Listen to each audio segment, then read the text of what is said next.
ការជាគូជីវិតនៅក្រោយភាពឥតខ្ចោះនៃអូតែងមានបងព្រមជួយផ្ដល់គំនិតបងស្រឡាញ់មើលថាអូនមានក្តីសុខពិតជីវិតរស់មានសុភមង្គលមិនបានជាទេវបុត្រជាសេះសតែល្អឡើងពីវ័យអូនប្រាថ្នា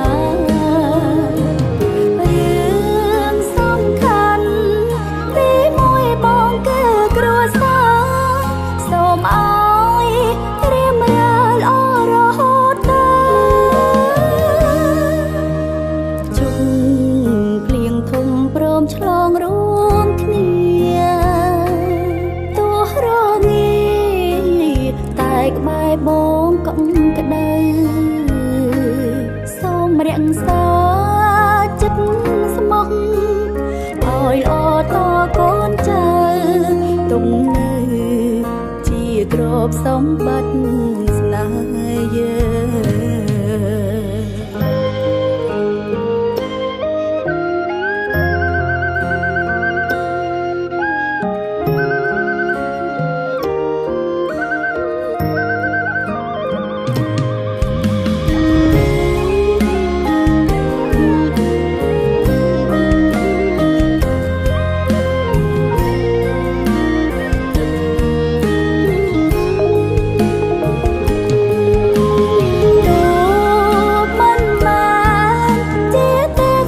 ជាសេះស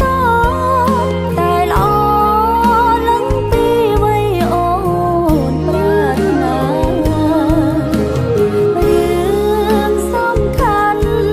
ទីមួយបងគឺគ្រួសារសូមឲ្យរៀបរាល់ល្អរហូតជុំភ្លៀងធំព្រមឆ្លងរួមគ្នា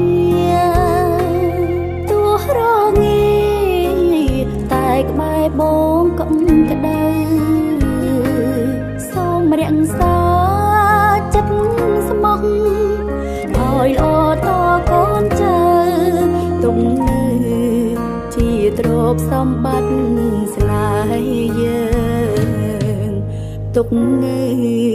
ជាទ្រព្យសម្បត្តិ